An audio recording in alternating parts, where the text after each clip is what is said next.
જય કોળી સમાજ. હાલો, રાજકોટમાં જંગલેશ્વરમાં દુઃખદ ઘટના કહેવાય, કારણ કે 3500ની આજુબાજુ મકાનનું ડેમોલેશન છે. આમાં 18 વરણ છે, કોઈ એવું નથી કે આમાં નથી, બરોબર? 18 વરણ છે. અને આ ડેમોલેશન લગભગ આપણે ગુજરાતમાં આવડું મોટું ડેમોલેશન કોઈ દી થયું નથી, કારણ કે સરકારી જગ્યા છે એટલે એમાં કોઈનું કાંઈ હાલે નહીં. પણ આ બધાને પ્લોટ ઓલા જે મોટા મોટા બંગલા કરીને બેઠા ને એ વેચીને વિયાઈ ગયા, આ બધાને મરવા છોડીને, બરોબર? એનું બનાવી લીધું ને આ બચારા બધા મરી ગયા.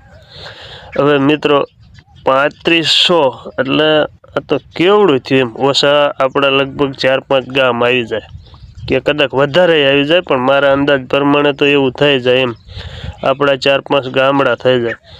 હવે આવડાની ને ક્યાંય ગામડે નથી જગ્યા, ક્યાંય બીજે નથી, બરોબર? માન હબતા બબતા કરીને મકાન બનાવ્યા હોય.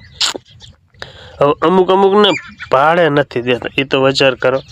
અમુકને ભાડે મકાન નથી મળતા, અને ભાડાવાળા અત્યારે શું કે માણસ ને એ તો ફાયદો તો ઉઠાવે જ ગમે એનો, ગમે તે માણસ, બરોબર?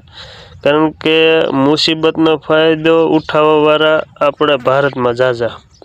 તમે જ્યારે ખરાબ તમારો સમય હોય ને ત્યારે તમારો ફાયદો બધાય ઉઠાવે, કારણ કે સારા સમયમાં તો હંધાય સાથ દે, પણ ખરાબ સમયમાં કોઈ પણ સાથ ન દે. એટલું નક્કી તમારે રાખવાનું.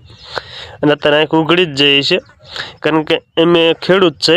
અમારી આંખ ક્યારેક કોઈ માવઠું થાય કે અસરગ્રસ્ત વરા આવે ને ત્યારે અમારો સાથ કોઈ નથી દેતો, કોઈ નહીં.